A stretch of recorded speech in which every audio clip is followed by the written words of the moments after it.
कहानी शुरू करने से पहले एक बात बता दूं, इस कहानी को सुनते वक्त ईयरफोन या फिर हेडफोन का उपयोग करें। इससे इस कहानी की ऑडियो क्वालिटी आपको पसंद आएगी जब आपके कानों तक पहुंचेगी। चलिए दोस्तों, अब इस कहानी पे आगे बढ़ते हैं। मेरा नाम अमित है और मैं हिमाचल प्रदेश से हूँ। मैं 21 साल का हूँ और 6 फीट लंबा और रंग सांवला है।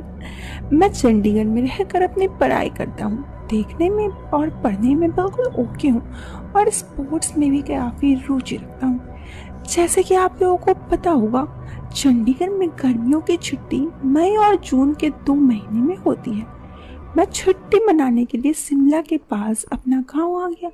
यहाँ गर्मी के मौसम में काफ़ी ठंडक रहती है।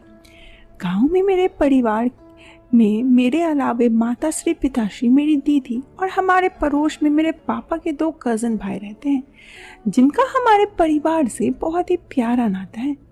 मेरे पापा शहर में रहकर जॉब करते हैं, तो वो घर पर कम ही आते हैं। मेरे घर मम्मी और दीदी रहते हैं।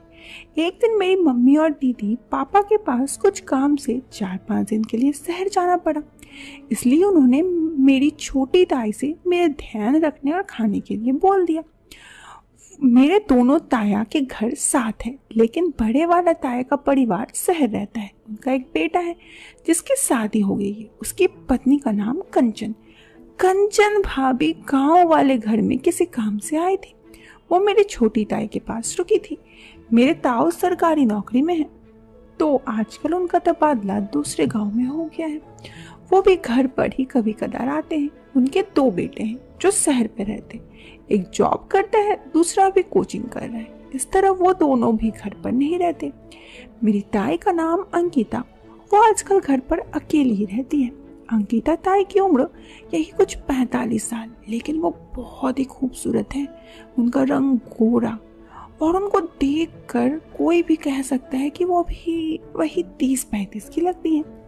और अगर कंचन भाभी की उम्र की बात करूँ तो उनकी उम्र 28 साल है।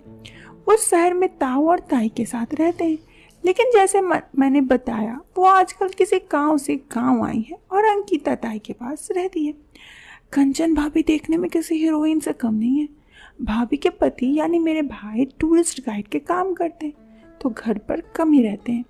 मुझे अपनी ताई और भाभी बड़ी पसंद थी। मैं उन्हें देखते रहना और घूरना बहुत पसंद करता था, लेकिन घर वालों के डर की वजह से उन दोनों के बारे में मैं ज़्यादा दूर ही रहता। उन दोनों को देखना मुझे बहुत अच्छा लगता है। मैं अब तक कॉलेज में बहुत सारी लड़कियां पटा चुका हूँ, लेकिन सच में ये दोनों कयामत लगती है।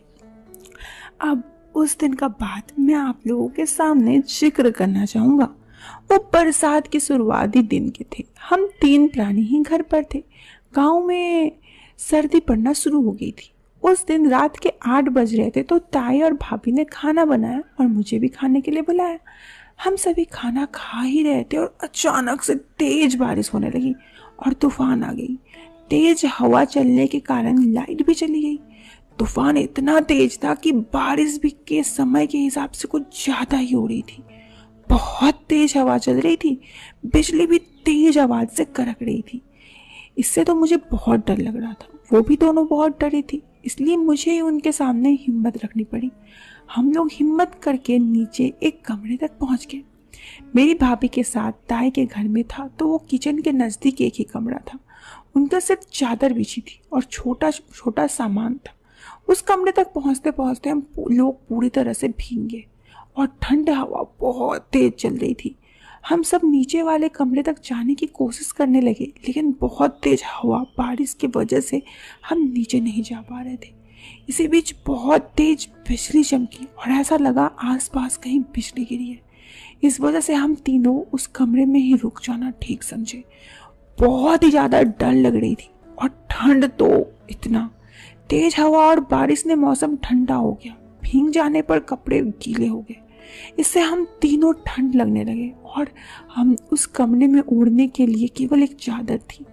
मैं बिना लिहाज के अपने कपड़े रखा और बिना किसी हिचकिचाहट के चादर ओढ़कर बैठ गया। इतनी ठंड थी, मुझे यही सही लगी, तो मैंने उन्हें भी सलाह दी कि आप भी भीगे हुए कपड़े में रहोगे तो अधिक ठंड लग जाएगी।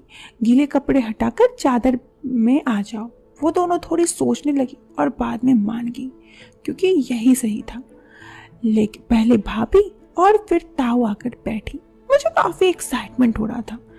मैंने कहा, आप और भी कपड़े हटा दो, आपको ठंड लग रही है। वो दोनों मेरी तरफ गुस्से से देखने लगी। मुझे बहुत डर लगने लगा। मैं मन ही मन सोचा, अगर ये घर वालों को बता दी तो हो गया काम। मगर मेरी बात भी बिल्कुल सही थी। तो उन्होंने 1 मिनट सोचा और फिर ठंड में उनका भी बहुत बुरा हाल था, तो वो ज़्यादा देर इस हालत में खड़ी नहीं रह सकती थी। इसलिए वो दोनों भी कंबल पे आके ओढ़ कर लेट गई। ये चादर सिर्फ 2 ही आदमी के लिए था, तो 3 आदमी में काफ़ी दिक्कत हो रही थी। और ठंड भी पूछो इतना ज़्यादा कि क्या बताऊँ। ऊपर से बारिश हो रही थी और जोर जोर से बिजली चमक रहा था। डर तो काफ़ी लग रहा था और साथ ही उन दोनों को देखकर थोड़ी बहुत एक्साइटमेंट भी हो रही थी।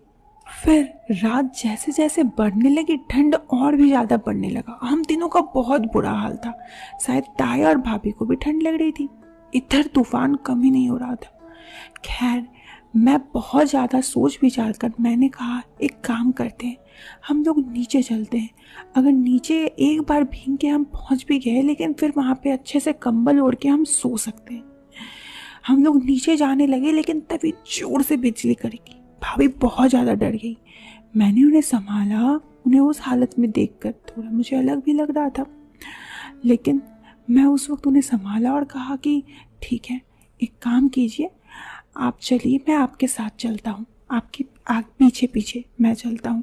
अब भाभी मेरे आगे थी, मैं उनके पीछे पीछे जा रहा था, ताई मेरे पीछे। किसी तरह बारिश में भीगते हुए हम नीचे पहुँचे। बहुत ही जोरों की ठंड लग रही थी। शिमला का मौसम बहुत ठंड होता है, ऐसे में ठंड बहुत जोर की थी। नीचे जाकर हमने कपड़े पहने किसी तरह से, जो कि गर्म कपड़े थे, और फिर हमने चाय बनाई। तब जाकर कहीं संतुष्टि हुई, लेकिन अब भी ठंड लग रही थी, तो घर के अंदर ही थोड़ी आग जलाई, जिससे कि ठंड थोड़ी बहुत कम हो गई। और फिर उसके बाद जाकर हम सो गए। सुबह जब हम उठे तो सुबह मौसम साफ हुआ, तो हम उस दिन के बाद मैं फिर मेरे घर चला गया। शाम को भाभी शहर चली गई।